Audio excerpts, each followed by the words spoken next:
নারীর অধিনায়কত্বে আরও ৩ নারীর জীবন সংগ্রামের গল্প নিয়ে সদ্য হইচইতে মুক্তি পেয়েছে নতুন ওয়েব সিরিজ কুইন্স। প্রতিহিংসা, পারিবারিক শত্রুতা, ক্ষমতায়নের ছকে কুইন্সের প্লট তৈরি করেছেন পরিচালক নির্ঝর মিত্র। কুইন্সে মুখ্য ভূমিকায় মীরা সরকারের চরিত্রে দেখা গেছে মিমি চক্রবর্তীকে। এছাড়াও বাকি ৩ গুরুত্বপূর্ণ চরিত্রে দেখা গেছে বৈশাখী মার্জিত, দেবযানী সিংহ এবং পায়েল দেকে। তবে এই সিরিজে শুধু যে মুখ্য ভূমিকায় মিমি চক্রবর্তীকে দেখা গেছে তাই নয়, গেয়েছেন গানও। সিরিজে queen for a reason rap গানে শোনা গিয়েছে মিমি চক্রবর্তীর গলা।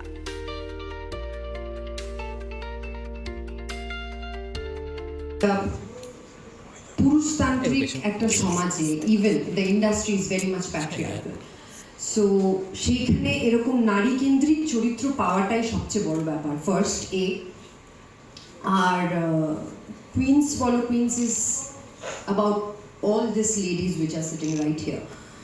অ্যান্ড আবার যদি তুমি ডাইনি বলো, ডাইনি is one of my dream characters I play.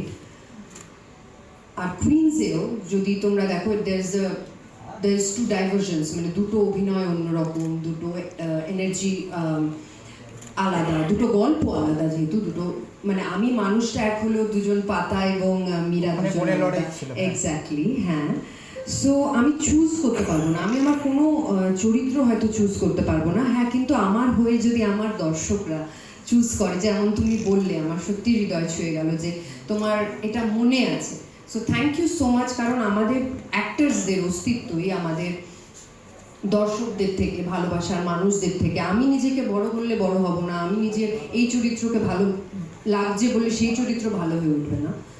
যেটা আমার দর্শক বলবে সেটাই আমি মাথায় রাখবো। নির্ঝর ওর যখন আমি আবার বলছি যে আমি এটাই আসছি আবার, যে আমি যখন ডাইনি শুনি তার আগে আমরা কুইন্স শুনি। তখন নাম কুইন্স ছিল না, মনে হয় কুইন্সই ছিল। আমি বললাম প্লিজ নির্ঝর, এটা আর কাউকে দিস না, আমি করতে চাই।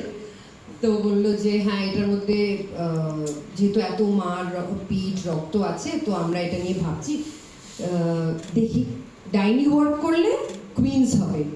দিন রাত প্রার্থনা করেছি ভগবান এবং অডিয়েন্সের কাছে যে যাতে ডাইনি ওয়ার্ক করে, যাতে আমরা কুইন্স করতে পারি।